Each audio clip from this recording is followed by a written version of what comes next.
ವಿಶ್ವಾಸ್, ನನ್ನ ಮಾತು ಕೇಳಿ ನೀನ್ ಜೈಲ್ಗೆ ಹೋದ್ರೆ ಅದು ಕೊಲೆಯಲ್ಲ, ಆತ್ಮಹತ್ಯೆ ಅಂತ ವಾದ ಮಾಡಿ ನಿನ್ನನ್ನು ವಾಪಸ್ ಕರ್ಕೊಂಬರ್ತೀನಿ. ನೋಡು ವಿಶ್ವಾಸ್, 1000 ಕೊಟ್ರೆ ಚುಚ್ಚೋಗೋ ಅಂತ 100 ಜನ ಸಿಗ್ತಾರೆ. ಅಂಥದ್ರಲ್ಲಿ ನಿನಗೆ 50 ಲಕ್ಷ ಆಫರ್ ಕೊಡ್ತಾ ಇದ್ದೀನಿ. ಯೋಚನೆ ಮಾಡು. ಮನೇಲಿ ಏನು ಹೇಳೋದು? ಬೇರೆ ಕಡೆ ಯಾವುದೋ ಹೊಸ ಕೆಲಸ ಸಿಕ್ಕಿದೆ, ನಾನು ಬರೋದು ಸ್ವಲ್ಪ ದಿನ ಲೇಟ್ ಆಗತ್ತೆ ಅಂತ ಹೇಳು. ಮಾತಾಡ್ಬೇಕು, ಫೋನ್ ನಂಬರ್ ಕೊಡು ಅಂದ್ರೆ?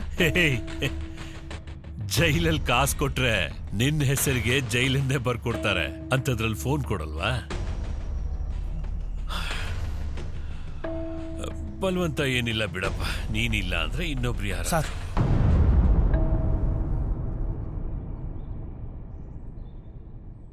ಮನೆಗೊಂದು ಫೋನ್ ಮಾಡ್ತೀನಿ ಸರ್.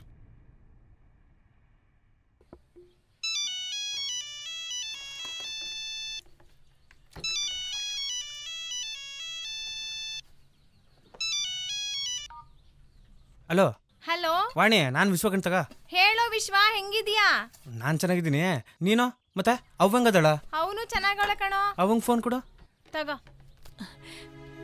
ವಿಶ್ವ, ಅದು ಒಂದು ದೊಡ್ಡ ಕಂಪ್ನಿಯಾಗ ಕೆಲಸ ಆಗದ ಮುಂಬೈನಾಗ. ನಾನು ಬರೋದೊಂದು 5 ವರ್ಷ ಆಗ್ತದೆ ನೋಡ್.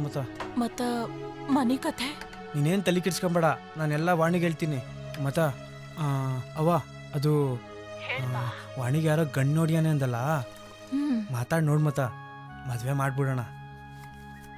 ಆಯ್ತು ಕಣ್ಮಗ, ಹುಷಾರು. ಹ್ಞೂ ಅವ್ವ, ನಂದಿರ್ಲಿ. ನೀನು ಆರಾಮ್ ತಾನೆ? ಆರಾಮಿದೀನ್ಪ. ಹ್ಞೂ ಆಯ್ತು ತಗೋ, ನಾನು ಮತ್ತೊಳು ಕಾಲಿಸ್ತೀನಿ. ಹ್ಞೂ ಆತು. ಇಷ್ಟು ಚಿಕ್ಕ ವಯಸ್ಸಿಗೆ ಎಷ್ಟು ದೊಡ್ಡ ಜವಾಬ್ದಾರಿ ತಗೊಂಡಾನ. ಸಿದ್ದಪ್ಪ, ನೀನೇ ಇವನ್ ಕಾಪಾಡಬೇಕು. ಸರಿ, ನನಗೇನೋ ಓಕೆ ಸರ್. ಅದ್ರಿ ದುಡ್ಡು? ಹಾ, ಬರುತ್ತೆ ವಿಶ್ವಾಸ್, ಡೋಂಟ್ ವರಿ, ಎಲ್ಲ ಕ್ಲಿಯರ್ ಮಾಡಿದ್ದೀನಿ. ಪೊಲೀಸವ್ರು ಬಂದ್ರೆ ಬರ್ತಾರೆ, ಕೇಸ್ ಹಾಕ್ತಾರೆ, ಹಾಕ್ಲಿ.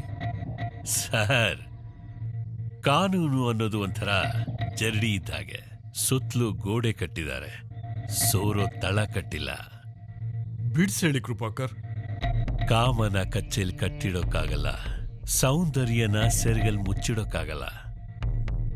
ಚಿಂದಿಯಾಗಿರೋ ಬದುಕನ್ನ ಚಿಂದಂಗ್ ಮಾಡ್ತೀನಿ ಅಂದ್ರೆ ಯಾರ್ ತಾನೇ ತಲೆಬಾಗಲ್ಲ.